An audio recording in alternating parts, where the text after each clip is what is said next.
या घोटाले हुए हैं उनको नीतीश कुमार जी ने संरक्षण दिया है।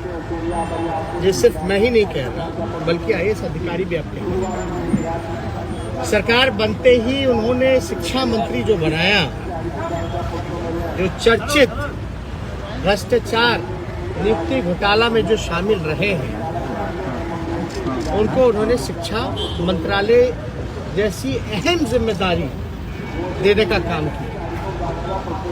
जिस दिन ऑफिस ज्वाइनिंग होती है उस दिन उनका रिजिग्नेशन आता है और फिर एक नए शिक्षा मंत्री को जिम्मेदारी दी जाती है, एक नए व्यक्ति को जिम्मेदारी दी जाती है जिसके कार्यकाल में खुद भी घोटाले हो रखे हैं और जिनकी पत्नी के ऊपर CBI जांच चल रहा है, जो कि सुप्रीम कोर्ट में मैटर। हम तो चाहेंगे कि बिहार बदहाल इसलिए है क्योंकि नीतीश कुमार जी लगातार जो लोग खजाने लूटने वाले लोग हैं उनको इन्होंने बढ़ावा दिया और संरक्षण दिया, जांच के नाम पे दी। अब जो नए शिक्षा मंत्री हैं जिनको जिम्मेदारी मिली, हम तो चाहेंगे कि बिहार के माननीय मुख्यमंत्री नीतीश कुमार जी को आकर के स्पष्टीकरण देना चाहिए। हर बात पे मुख्यमंत्री का जवाब नहीं होना चाहिए। चाहे जो भी घटना ये फैसले लिए गए, ये मुख्यमंत्री का फैसला। मंत्रिमंडल का गठन करना, मेवालाल को मंत्री बनाना, ये मुख्यमंत्री का फैसला। तो मुख्यमंत्री के मुंह में दही क्यों जमा रहता है, ये बिहार की जनता जानना चाहती है। 60 घोटाले होने के बाद इनको पूरी तरीके से मुख्यमंत्री आए और नए जो शिक्षा मंत्री बने हैं उनके परिवार के ऊपर क्या गंभीर आरोप है, इसके लिए भी उनको स्पष्टीकरण देना चाहिए। आप लोग तो सब लोग जानते हैं, हम लोगों पे सवाल उठाते थे, अंतरात्मा जागती थी, नैतिकता की बात होती थी, गवर्नर हाउस पहुंच जाया करते थे। अब थोड़ी सी लाज शर्म नहीं बची। जनता ने अपना जनादेश दिया, चोरी से आए तो भी तीसरे नंबर की पार्टी रह गए। और अद्भुत है, देश में ऐसा कोई पार्टी होगा जो तीसरे नंबर पे जिसका मुख्यमंत्री। यानी ये जनादेश साफ तौर पे जो लोग कहा करते थे कि हमारे बलबूते आए हैं विधानसभा, हम नहीं रहते तो जीतते नहीं, तो अब इसका जवाब जनता को देते। तो हम लोग कितना भी कुछ भी षड्यंत्र रचा गया हो, लेकिन राष्ट्रीय जनता दल सबसे बड़ी पार्टी उभर करके आई, सिंगल लार्जेस्ट पार्टी, और लगभग 23.5% से भी ज़्यादा वोटें, जहाँ बीजेपी को 19% वोटें आई, वहाँ राष्ट्रीय जनता दल को 23.5% वोटें आई। कितना भी जोर जबरदस्ती किया गया हो, षड्यंत्र रचा हो, फिर भी हम लोग जो हैं 75 सीटों पर जीतने का काम किया। तो हम लोग तो चाहेंगे कि दर्जनों ऐसे मंत्री हैं जिनके ऊपर भ्रष्टाचार और कई संगीन आरोप लगे हैं। आपने देखा होगा कई ऐसे लोग जो बालिका गृह में लिप्त पड़े थे, उनको भी इस वक्त जो है संरक्षण दिया गया।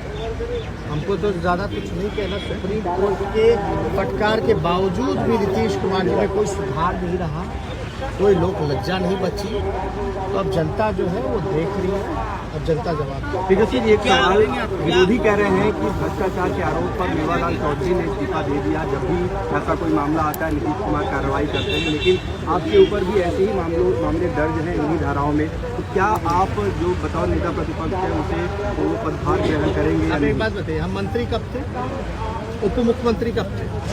2015 से। क्या मेरा उप मुख्यमंत्री रहते हुए में कोई गंभीर आरोप लगा है? ये तो तब के पॉलिटिकल वेंडेटा, राजनीतिक षड्यंत्र वाले केसेस हैं जब मेरा मूछ नहीं था। तो ये तो जग जाहिर है ना। और हमने तो कई बार कहा है, और पिछले ही विधानसभा में पिछले सेशन का जो रहा, अब तो हम पहला व्यक्ति है जो कहता रहा कि भाई जल्दी चार्जशीट करो, जल्दी चार्जशीट करो। तो हम तो लगातार कहते रहे और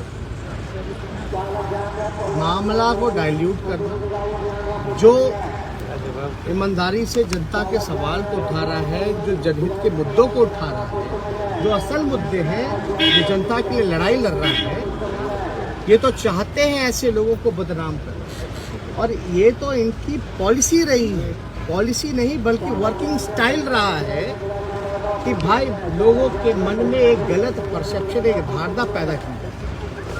लेकिन आप बताइए, हमारे खिलाफ तो किसी IAS अधिकारी ने नहीं बोला।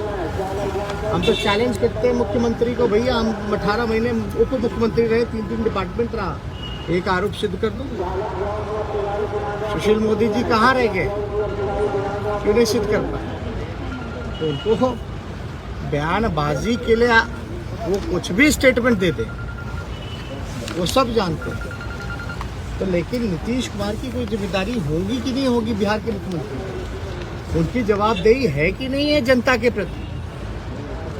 जोर जबरदस्ती जैसे तैसे जो भी बने हो, अब लेकिन बन गए हैं तो जवाब तो देना उनका फर्ज बनता है। और ये तो अद्भुत है, आज हमारा शपथ है, शपथ से पहले इस्तीफा मांग रहे थे। देश में पहली ऐसी घटना है जहां विपक्ष से इस्तीफा मांगा जा रहा है। इससे ज्यादा हास्यास्पद और क्या हो सकता है? पहली विकेट आपने गिरा दी है इस सरकार की, और आगे कितनी विकेट गिराएंगे? पहले ही देखिए, हमने सरकार चोर दरवाजे से आई, पुराना इतिहास भी चोर दरवाजे का है, इस बार भी चोर दरवाजे से आई है। जनता ने जो जनादेश दिया, महागठबंधन की जीत हुई है। फिर भी जो भी हमारी जिम्मेदारी है, रोजगार बेरोजगारी को लेकर हम लोगों ने चुनाव लड़ा था। हम NDA गवर्नमेंट को, BJP के और दुश्मनों को चैलेंज करते हैं और चुनौती देते हैं। अगर आपने एक महीने के अंदर अगर आपने 19 लाख रोजगार नहीं दिए,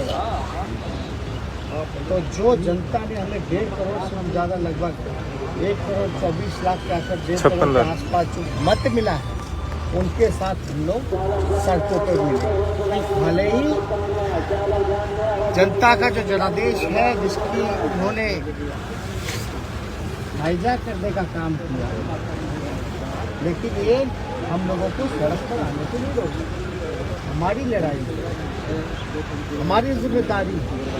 चाहे हम पक्ष पे रहते तो हमने तो समय सीमा बताई थी कि हम पहले कलम से पहले मंत्रिमंडल की बैठक में हम जो है 10 लाख सरकारी नौकरी दें। लेकिन BJP के लोगों ने ना तो तारीफ ना तो समय में। अब जनता इंतजार नहीं करेगी।